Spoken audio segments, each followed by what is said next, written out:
Hello नमस्कार दोस्तों। सास और दामाद की कहानी तो आपने सुनी ही होगी। ये कहानी पूरे देश में आग की तरह फैल रही थी। सास और दामाद की लव स्टोरी की चर्चा हर घर घर में हो रही थी। ये चर्चा अब फिर से शुरू हो गई है। हर घर में सास और दामाद की ही चर्चा चल रही है। सास और दामाद की 10 महीने पहले लव स्टोरी शुरू हुई थी और अब 10 महीने बाद लव स्टोरी का एंड भी हो गया है। तो जानते हैं पूरी कहानी क्या है। दामाद और सास की लव स्टोरी में फिर से एक नया मोड़ आया है। अप्रैल 2025 में बेटी के विवाह के करीब 12 दिन ही बचे थे। हाँ, अपना देवी जो सास हैं, उनकी बेटी शिवांगी का रिश्ता राहुल दामाद के साथ में तय हुआ था। अपना देवी राहुल की तबीयत खराब होने की खबर सुनती हैं और अपने पति से कहती हैं कि दामाद जी की तबीयत थोड़ी ख़राब है, मुझे उन्हें देखने जाना है। पति भी कह देता है कि जाओ देख कर आओ, क्योंकि दामाद जी हमारे घर के होने वाले दामाद हैं और अब हमारा उनसे रिश्ता हो चुका है, तो हमारी बेटी उस घर की बहू है और इस नाते हमें उनकी देखभाल ज़रूर करनी चाहिए। ये बात सुनकर अपना देवी दामाद जी के घर जाती है उनकी बीमारी का हालचाल पूछने के लिए। उससे पहले भी सास अपना देवी दामाद जी से घंटों घंटों फ़ोन पर बातें कर रही थी। जब से रिश्ता हुआ था, अपना देवी दामाद जी से कुछ ज़्यादा ही बातें करती थी। इस बात को लेकर घर के लोगों को शक तो पहले ही हो रहा था, लेकिन ये रिश्ता सास और दामाद का था, इसलिए किसी ने भी इस रिश्ते पर उंगलियां नहीं उठाईं।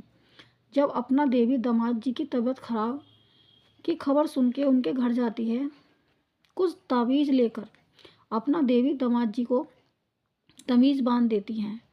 तमीज़ जैसे ही अपना देवी दामाद को बांधती है, घर वाले काफ़ी हैरान होते हैं कि अभी शादी होने वाली है और होने वाली सास अपने दामाद के लिए दो दो तमीज़ लेकर आई है।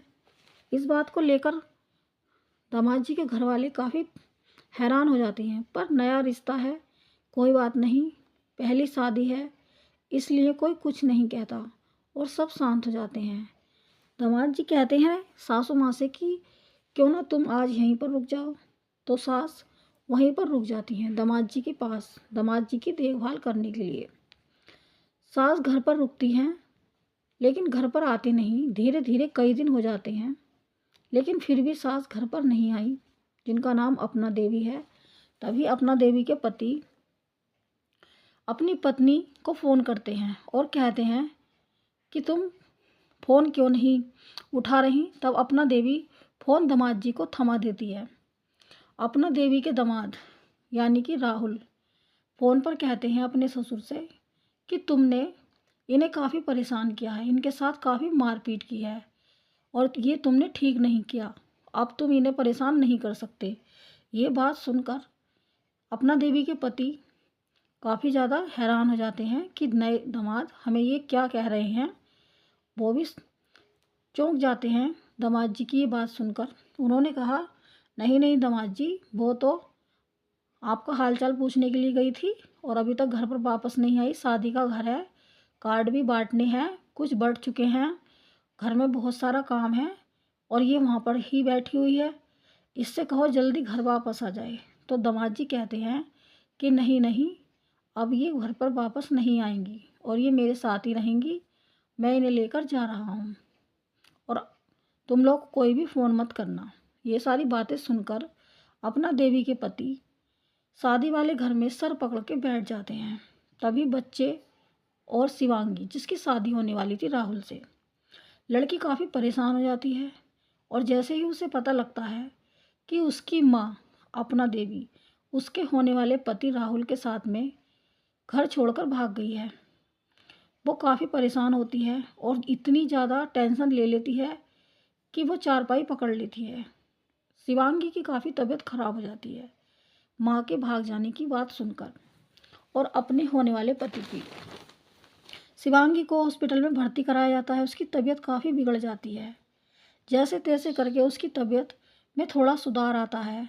तभी अपना देवी के पति थाने जाते हैं और एफआईआर दर्ज करा देते हैं। ये खबर धीरे धीरे प्रदेश के हर क्षेत्र में फैल चुकी थी। चारों तरफ लोग अपना देवी और दामाद राहुल को ढूंढ रहे थे। पुलिस भी चप्पा चप्पे पे नज़र रखे हुए थी और ये खबर राहुल और अपना देवी को भी लग चुकी थी, क्योंकि ये दोनों भागते भागते कहाँ जाते। जब इनको पता लगा कि पुलिस हमें कहीं ना कहीं से तो दबोच ही लेगी, ये कई जगह गए और रुके एक भी जगह नहीं, क्योंकि इन्हें पता था पुलिस इनका पीछा कर रही है।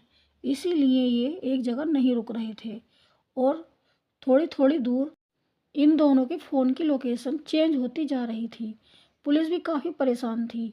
तभी अपना देवी कहती है कि भागकर हम कहाँ जाएंगे, इसलिए हमें पुलिस थाने जाकर अपने आप को वहाँ पर हाजिर कर देना चाहिए। हम भागेंगे भी तो कैसे, क्योंकि अपना देवी के पति ने अपना देवी और दामाद जी पर आरोप लगाया था कि घर में रखे जेवर और 2 लाख रुपए का कैश अपना देवी घर से लेकर फरार हो गई है। जो पैसे कर्ज लेकर उन्होंने शादी के लिए रखे थे बेटी की, उन्हें अपना देवी अपने साथ ही ले गई है।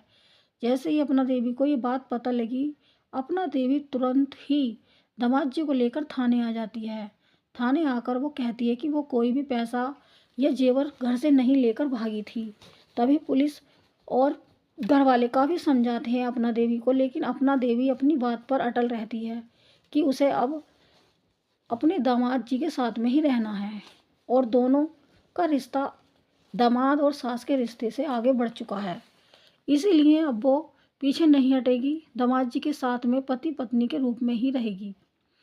पत्नी बन जाती है वो अपने दामाद की और दामाद जी भी सासू माँ को पत्नी बनाकर अपने साथ ले जाते हैं। दोनों बिहार के एक छोटे से गांव में जाकर बस जाते हैं और खुशी खुशी जीवन बिताने लगते हैं। लेकिन 1 महीने के बाद ही राहुल और सास में, जो अपना देवी हैं, झगड़ा होने लगता है।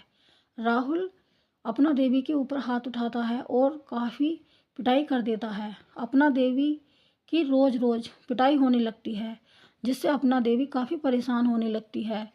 सास और दामाद का ये झगड़ा दिन प्रतिदिन अब बढ़ता ही जा रहा था। दोनों के झगड़े आए दिन बढ़ रहे थे। तभी एक दिन आता है कि अपना देवी घर छोड़कर फरार हो जाती हैं। 2025 में विवाह होने वाला था अपना देवी की बेटी का, जिस लड़के से, उसी के साथ अपना देवी भाग गई थी और दोनों ने जीवन भर साथ रहने की कस्में खा ली थीं। जीवन भर साथ निभाने की बात तो कही थी, लेकिन निभाया नहीं और दामाद जी को छोड़कर भी भाग गई। बिहार से लौटे राहुल ने दादो थाने पहुंचकर पुलिस को इसकी जानकारी दी। उसने बताया कि उनके 2 लाख रुपए और गहने लेकर महिला बहनोई के संग भाग गई है। जो सास हैं अपना देवी, उनके ऊपर राहुल ने आरोप लगाया थाने पहुंचकर कहीं चली गई हैं और उन्हें मिल भी नहीं रही हैं। सरिता द्विवेदी ने कहा कि घटना हमारे थाने क्षेत्र की नहीं है। दादो थाने की जो प्रभारी हैं सरिता द्विवेदी ने उनको बताया कि आप उसी क्षेत्र में जाइए जहाँ के आप रहने वाले हैं, इसलिए यहाँ पर कार्यवाही नहीं हो पाएगी। गांव मछरिया नंगला निवासी राहुल कुमार की शादी अप्रैल 2025 में गांव मनोहरपुर में तय हुई थी, जहाँ पर अपना देवी रहती थी। सगाई के बाद उनकी होने वाली सास अपना देवी के साथ में उनकी बातचीत बहुत ज़्यादा बढ़ गई थी।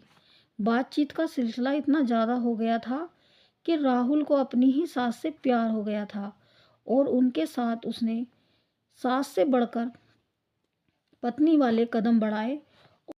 फिर दोनों का रिश्ता सास और दामाद का नहीं रहा था, पति पत्नी वाला रिश्ता बन गया था। इसीलिए मजबूरन राहुल को अपना देवी को लेकर फरार होना पड़ा था। राहुल अपना देवी को छोड़ना नहीं चाहता था, लेकिन उसे नहीं पता था कि अपना देवी और उसकी इस तरह से लड़ाई बढ़ जाएगी और अपना देवी उसे छोड़कर भाग जाएगी। राहुल ने पुलिस को ये भी बताया कि शादी से 12 दिन पहले अपना देवी के साथ में उसका जो फ़ोन पर बातचीत करने का तरीका था और जो बातचीत का टाइम था वो ज़्यादा हो गया था। हद से ज़्यादा दोनों की फ़ोन पर बातचीत होती थी और ज़्यादा बातचीत होने की वजह से उसे सास अपना देवी से प्रेम हो गया था। मतलब जो समय बेटी को अपने होने वाले पति से बातचीत करनी चाहिए थी, उस समय अपना देवी दामाद से बातचीत करती थी। बेटी को अगर बातचीत करने दी जाती तो शायद अपना देवी अपने दामाद जी के साथ ना भागती और बेटी शिवानी की शादी धूम धड़ाके से अपना देवी राहुल के साथ करा देती। लेकिन यहाँ पर उल्टा हुआ। अपना देवी ने अपनी बेटी की बातचीत दामाद जी से होने ही नहीं दी।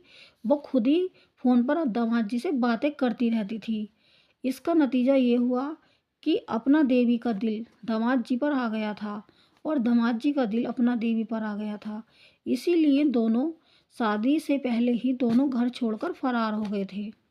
दोनों की नज़दीकियाँ प्यार में बदल गई थीं और दोनों एक दूसरे के करीब आ गए थे, जिसकी वजह से दोनों साथ रहने का वादा करते हैं और जीवन भर साथ रहने की कस्में भी खा लेते हैं।